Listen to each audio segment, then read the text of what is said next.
Hello student, मैं साजिदा अंसारी आप सबका स्वागत करती हूँ ऑनलाइन स्टडी विद SMA। आज की जो हमारी बुक का नाम है वो है MPS 001 अंतर्राष्ट्रीय संबंध सिद्धांत एवं समस्याएं। ठीक है, IGNOU university MA first year. आज का जो हमारा टॉपिक है वो है रूढ़िवाद का क्या अर्थ है, इसकी मुख्य विशेषताएं। ठीक है, रूढ़िवाद का क्या अर्थ है और उसकी मुख्य विशेषताएं के बारे में हम यहाँ बात करेंगे। ठीक है, आइए देखते हैं। रूढ़िवाद सामाजिक विज्ञान के अंतर्गत ऐसी विचारधारा है जो पारंपरिक मान्यताओं को अधिक महत्व देती है। वैज्ञानिकता के स्थान पर वह केवल आस्था तथा प्रागनुभवों पर आधारित है। ठीक है, रूढ़िवाद कैसी विचारधारा है? रूढ़िवाद एक ऐसी विचारधारा है जो पुराने समय से जो परंपरा चली आ रही है, रीति रिवाज चले आ रहे हैं, जो उनकी मान्यताएं चली आ रही है वो उन्हें अधिक महत्व देती है। ठीक है, वैज्ञानिकता को वो उतना महत्व नहीं देती है, उसके स्थान पर वह आस्था और अनुभव पर आधारित है। ठीक है, कहने का मतलब क्या है?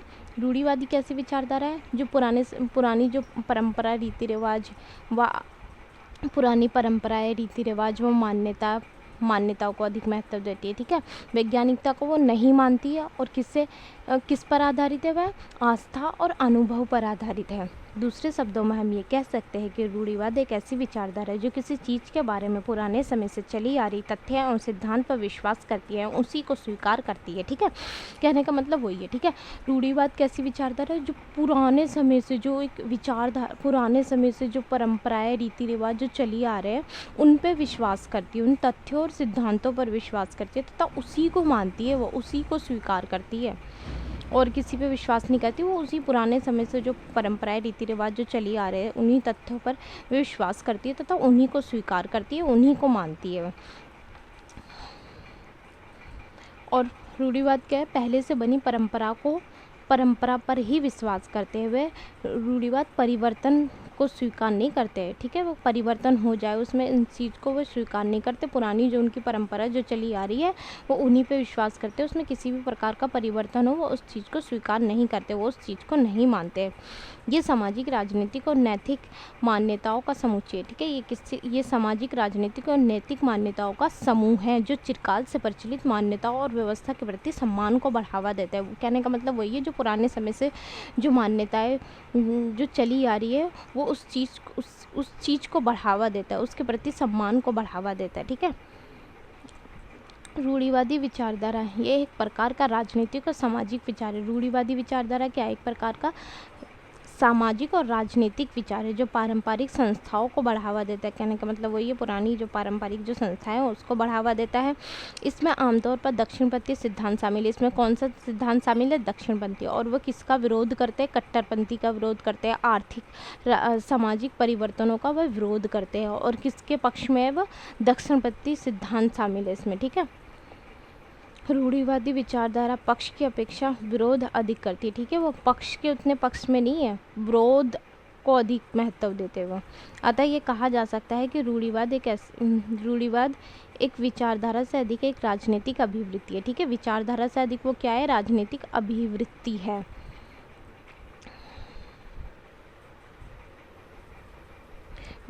बिना रूढ़िवादी धारणा में विश्वास किए जब लोग परिवर्तन का विरोध करते हैं तो उन्हें रूढ़िवादी समझा जा सकता है। ठीक है, जब कोई रूढ़िवादी है, मतलब बिना रूढ़िवादी धारणा में विश्वास किए कोई व्यक्ति है, रूढ़िवादी धारणा में विश्वास नहीं करता है, लेकिन फिर भी वे परिवर्तन का अगर विरोध करना है कि उनके जो पुरानी जो परंपराएं रीति रिवाज है उसमें किसी भी प्रकार का परिवर्तन नहीं हुआ है, तो उसे भी हम रूढ़िवादी समझ सकते हैं, उसे भी रूढ़िवादी समझा जा सकता है क्योंकि वो परिवर्तन का विरोध कर रहा है।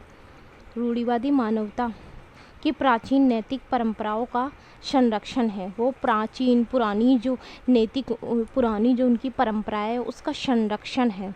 और एक रूढ़िवादी के लिए रीतियाँ, प्रथाएं, संरचनाएं, प्रदर्शन से नागरिक अवस्था के आधार होते हैं। और उनके आधार, रूढ़िवादी के जो आधार क्या होते हैं? उनकी जो पुरानी परंपराएं होती है, रीति रिवाज होते हैं, प्रथाएं होती है, संरचनाएं होती है, वो क्या है? वो उनकी आस्था जो होती है वो उनके आधार है, रूढ़िवादी के आधार है।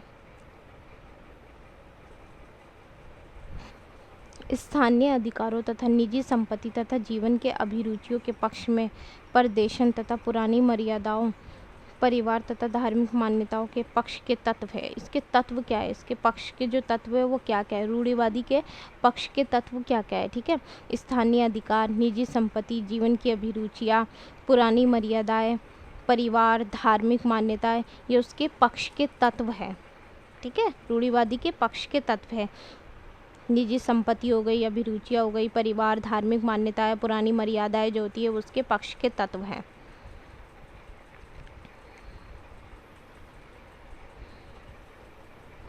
रूढ़िवादी विचारधारा, रूढ़िवादी जो अवधारणा है वो अनेक प्रकार की होती है, जैसे जाति के आधार पर भी रूढ़िवादी, लिंग के आधार पर भी, काम के आधार पर, क्षेत्र के आधार पर इत्यादि, ठीक है। और जाति एवं धर्म के आधार पर रूढ़िवादी जो अवधारणा है वो इस प्रकार है। जाति के आधार पर भी रूढ़िवादी विचारधारा उत्पन्न हो जाती है, ठीक है। जैसे हिंदू जाति के लोग गरीब होते हैं तथा मुस्लिम लोग अनपढ़ होते हैं, ये वास्तविकता नहीं है, पर ऐसे बहुत से उदाहरण दिए जा रहे हैं, ठीक है। एक उदाहरण के तौर पे ये समझाया जा रहा है। तो ये एक रूढ़िवादी विचारधारा है, ठीक है। कोई लोग अगर जो ऐसा कह मानेगा कि हिंदू लोग, जो हिंदू जाति के जो लोग होते हैं गरीब होते हैं और मुस्लिम लोग अनपढ़ होते हैं, ये विचारधारा अगर जो अपना लेता है, कोई लोग ऐसे समझते हैं, तो वो एक रूढ़िवादी विचारधारा में, इस रूढ़िवादी विचारधारा की श्रेणी में आ जाता है। क्योंकि ऐसा थोड़ा है कि सारे ही लोग, सारे हिंदू जाति के लोग गरीब है या सारे हिंदू लोग, मुस्लिम लोग अनपढ़ है, ऐसा नहीं है ना। कुछ एक हो सकते, कुछ एक नहीं भी हो सकते। तो अगर जो ये ऐसी अवधारणा अगर जो कोई बना रहे हैं तो वो क्या है, जाति के आधार पर एक रूढ़िवादी सोच है ये। क्षेत्र के आधार पर रूढ़िवादी अवधारणा, क्षेत्र विशेष के बारे में कुछ कहेंगे, जैसे बिहार के लोग मेहनती होते हैं, मध्य प्रदेश के लोग चोर होते हैं, ऐसी सच्चाई नहीं है। ये ऐसा कुछ सच्चाई तो है नहीं कि ऐसा है कि वहाँ के लोग ऐसे मेहनती होते हैं, बिहार के लोग, और मध्य प्रदेश के लोग चोर होते हैं, ऐसी कोई, ये कोई सच्चाई नहीं है। लेकिन ऐसी धारणा बनाना ये भी रूढ़िवादी विचारधारा कहलाएगा। क्षेत्र के आधार पर बना रहे ना, तो ये भी एक रूढ़िवादी धारणा के अंदर आ जाता है। लिंग के आधार पर रूढ़िवादी अवधारणा, ऐसे हमारे समाज की पुरानी परंपरा चली आ रही है कि घर का जो सारा काम है, घर का जो काम करने के लिए वो औरतें करेगी, वो महिलाएं करेगी, ठीक है। बाहर का जो काम करेंगे, घर का काम करने के लिए लड़के नहीं है, आदमी नहीं है, आदमियों का काम नहीं है, कहते नहीं है पुराने, हमारी घर की दादियाँ वगैरह ये ऐसे कह देती है पुराने ज़माने की जो है, कि ये घर का काम, ये झाड़ू पोछा करना ये क्या लड़कों का काम है, ये तो लड़कियों का काम है। और बाहर का काम करना सिर्फ बाहर आदमी, मर्द ही जाके मर्द लोग ही काम करेंगे, महिलाएं नहीं कर सकती। तो ये भी तो एक रूढ़िवादी अवधारणा है लिंग के आधार पर, ठीक है। एक उदाहरण के तौर पे ये चीज़ें समझाई जा रही है। रूढ़िवादी की मुख्य विशेषता है, रूढ़िवादी की कुछ विशेषताएं जो इस प्रकार है। फर्स्ट पॉइंट है परंपरा पर जोर देना। रूढ़िवादी अवधारणा पारंपरिक मूल्यों, संस्थानों और प्रथाओं को संरक्षित करने पर जोर देती है। कहने का मतलब वही है, जो पुरानी जो परंपराएं, जो रीति रिवाज, जो उनकी मान्यताएं, परंपराएं, रीति रिवाज, संस्थाएं, मर्यादाएं, ये जो भी उनको संरक्षण करने पे जोर देती है, ठीक है। आमतौर पर तेज़ी से सामाजिक व राजनीतिक परिवर्तनों का विरोध करती है उनका, और वो क्या है, जो इन चीज़ों में, उनकी मान्यताओं, उनकी परंपराओं में परिवर्तन होते हैं, जिससे उस चीज़ का वो विरोध करती है। आमूल चूल परिवर्तन का संन्यायवाद, आमूल चूल परिवर्तन का संन्यायवाद वही जो कि तेज़ी से परिवर्तन, पूरी चीज़ बदल जाए, उनकी परंपरा और रीति रिवाज में पूरी तरीके से बदलाव हो जाए, उस चीज़ को वो संदेह शक की नज़र से देखते हैं, उसमें इस तरीके का परिवर्तन नहीं होना चाहिए कि कैसे हो गया ये चीज़, उस नज़र से देखते हैं रूढ़िवादियों की परिवर्ती आमूल चूल या आकस्मिक परिवर्तनों के प्रति संकालु होते हैं, ठीक है। वहाँ परिवर्तनों के प्रति आकस्मिक मतलब अचानक से ऐसे परिवर्तन आ जाए, उसके प्रति वो संकालु होते हैं, शक की दृष्टि से देखते हैं, जो स्थापित सामाजिक, आर्थिक व राजनीतिक व्यवस्था को बाधित कर सकती है, ठीक है। ये क्या कर सकती है, उसे बांध सकती है, सामाजिक, राजनीतिक, आर्थिक व्यवस्था को बांध सकती है, और इसकी बजाय समय के साथ साथ धीरे धीरे परिवर्तन का वो समर्थन करते हैं। समय के साथ साथ अगर धीरे धीरे परिवर्तन हो तो उसके तो वो समर्थन करते हैं, उसका तो समर्थन करते हैं, उसके तो पक्ष में है वो, पर वो आकस्मिक अचानक से पूरी परिस्थिति बदल जाए, पूरा मतलब पूरे उनके रीति रिवाज, हर चीज़ में चेंजेस आ जाए, तो उसे वो शक की नज़र से देखते हैं। और उनका कहने का मतलब ये है कि ये सामाजिक, आर्थिक और राजनीतिक व्यवस्था को बाधित करती है ये चीज़ें। मुक्त बाजार पूंजीवाद के लिए समर्थन, जो रूढ़िवाद जो होते हैं वो मुक्त बाज़ार पूंजीवाद के लिए समर्थन करते हैं कि जो बाज़ार होना चाहिए वो मुक्त बाज़ार होना चाहिए। परंपरावादी आम तौर पर एक मुक्त बाज़ार अर्थव्यवस्था और अर्थव्यवस्था में सीमित सहकारी हस्तक्षेप का समर्थन करते हैं। ठीक है, सरकारी का हस्तक्षेप बहुत कम होना चाहिए, सरकारी हस्तक्षेप बहुत कम होना चाहिए, मुक्त बाजार की नीति अपनानी चाहिए, ये इस चीज़ का वे समर्थन करते हैं। ये मानते हुए कि व्यक्तिगत स्वतंत्रता और मुक्त उद्यम आर्थिक समृद्धि के लिए कुंजी है। उनका ये मानना है कि व्यक्ति की स्वतंत्रता होनी चाहिए और मुक्त उद्यम, मुक्त बाजार की नीति होगी तो आर्थिक समृद्धि होगी, आत्मनिर्भरता बढ़ेंगी, आर्थिक रूप से वह आत्मनिर्भर होंगे। ये एक कुंजी है। ठीक है, ये कुंजी है इस तरीके से। तो वो मुक्त बाजार नीति के वो पक्ष में होते हैं, व्यक्तिगत जिम्मेदारी पर जोर देते हैं। ठीक है, रूढ़िवादी जो है व्यक्तिगत जिम्मेदारी और आत्मनिर्भरता पर जोर देते हैं। उनका मानना यह है कि लोगों को अपने कल्याण के लिए स्वयं काम करना चाहिए, स्वयं जिम्मेदार है वे। समर्थन के लिए सरकार पर भरोसा नहीं करना चाहिए, सरकार के भरोसे नहीं बैठना चाहिए, खुद अपने कल्याण के लिए खुद सोचना चाहिए, सरकार के भरोसे नहीं रहना चाहिए। व्यक्तिगत जिम्मेदारी पर जोर देते हैं रूढ़िवादी लोग। परिवार, धर्म और समुदाय का मूल्य। परंपरावादी आमतौर पर परिवार, धर्म, समुदाय के महत्व को महत्व देते हैं। ठीक है, उनके लिए जो परंपराएं होती है, परिवार होता है, धर्म होता है, वो उनके लिए बहुत सबसे ऊपर होता है, उसे बहुत महत्व देते हैं वो।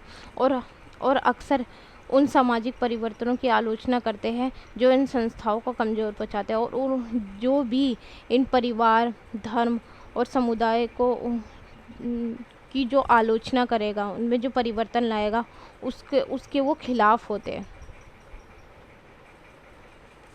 मजबूत राष्ट्रीय रक्षा, तो वो अपने राष्ट्र को एक मजबूत बनाना चाहते हैं। रूढ़िवादी एक मजबूत राष्ट्रीय रक्षा और मुखर विदेश नीति का समर्थन करते हैं। वे अक्सर अंतर्राष्ट्रीय संगठनों और गठबंधनों से सावधान रहते हैं। ठीक है, अंतर्राष्ट्रीय संगठन जो होते हैं और जो गठबंधन होते हैं उनसे वे सावधान रहते हैं, और राष्ट्रीय संप्रभुता का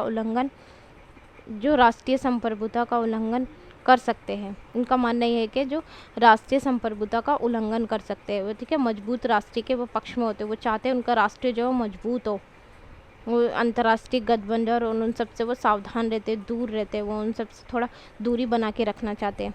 कुल मिलाकर रूढ़िवाद एक राजनीतिक दर्शन है। ठीक है, कहने का मतलब ये है कि कुल मिलाकर जो रूढ़िवाद जो एक राजनीतिक दर्शन है, जो पारंपरिक मूल्यों और संस्थाओं को संरक्षित करता है, जो पुरानी जो उनकी परंपराएं, मूल्य, रीति रिवाज जो होती है, उनको वो समेट कर रखते हैं, संरक्षित करते हैं, उनको बहुत महत्व देते हैं। स्थिरता और निरंतरता की आवश्यकता के स्थान पर परिवर्तन की प्रगति की आवश्यकता को संतुलित करने के महत्व पर जोर देते हैं। ठीक है, परिवर्तन बहुत कम होना चाहिए, प्रगति और परिवर्तन दोनों का संतुलन बना रहे, उस चीज़ के महत्व पर वे जोर देते हैं। आज का हमारा टॉपिक यहीं समाप्त होता है। अगर आपको मेरी वीडियो अच्छी लगे तो please like, share and subscribe जरूर करें। Thank you.